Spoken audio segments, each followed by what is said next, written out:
Now let's take a look at actually creating a generation data group before we proceed to using it in our JCL.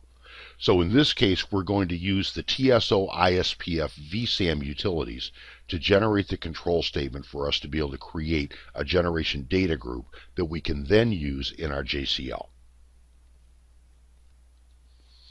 In this case, we're using ISPF option 3.2, and this is our dataset utility for allocating datasets. And you can see the option here at the top allows us access to the VSAM utilities. So I enter V on the command line, and here I can specify what it is that I want to define. I want to have an option 1 to define, and under the data type, I'm going to select 4 for generation data group. So in this case now, I can specify the base name that I want to use. So what I'm going to do is I'm just going to simply call this generation or gener.dataset. And then I can come down here and set a limit. I'm going to set a limit of 3. And then I can indicate down here whether I want this to say no empty, for example, and then scratch. And these are the options that I'm going to use. Now once I hit enter, I have the control statements generated by the IDCAMS utility. And so if I'm satisfied with this, all I need to do is to specify execute. I execute this. You can see in the upper right hand corner we have a return code of 0 indicating that it successfully worked. So now we have a generation data group defined that's going to allow us to specify and create data sets with that base name, and the system will generate new generation numbers as we continue. Now that we've created the base generation name, what we can use now is the relative generation numbers to refer to these data sets in our JCL.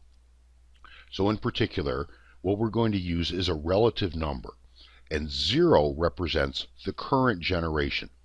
So when we code a 0 as a reference in our JCL, the system will read the catalog, and the most recent generation data set will be the one that's retrieved.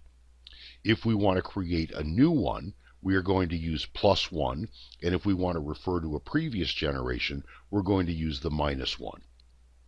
So both of those then represent the relative numbers that we're going to be able to use that the catalog will resolve based on what is currently in there.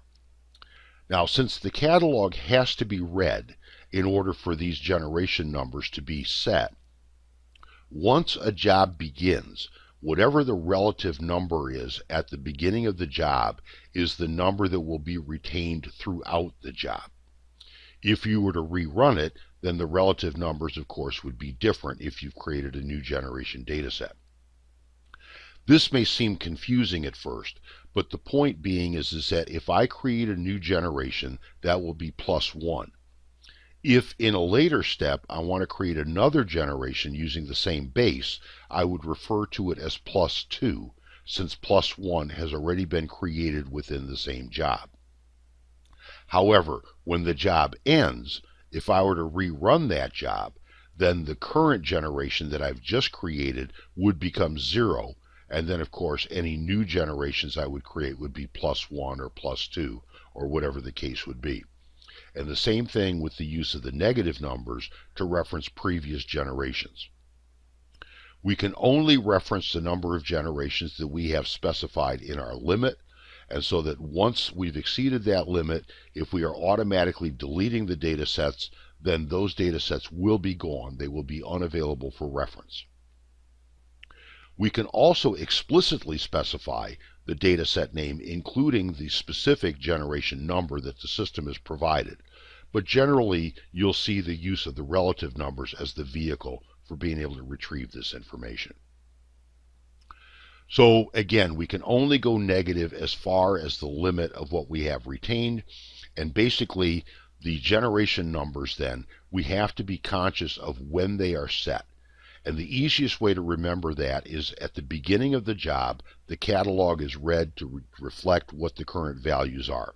However, it is not reread until such time as we resubmit that job. Therefore, for the duration of the job, we will be dealing with the generation numbers as they existed at the time the job started. Now, in most cases, this is not going to be a problem, since we normally just create one generation, or we may refer back a generation, and so it's not an issue. However, if we restart that job, then it can become a concern, because now we may have created a new generation. When we restart that job in an attempt to rerun it because of a problem, we'll now be picking up the wrong generation. So often it becomes necessary for us to be able to delete the newly created one so that we can refer to the one that we actually intend to process.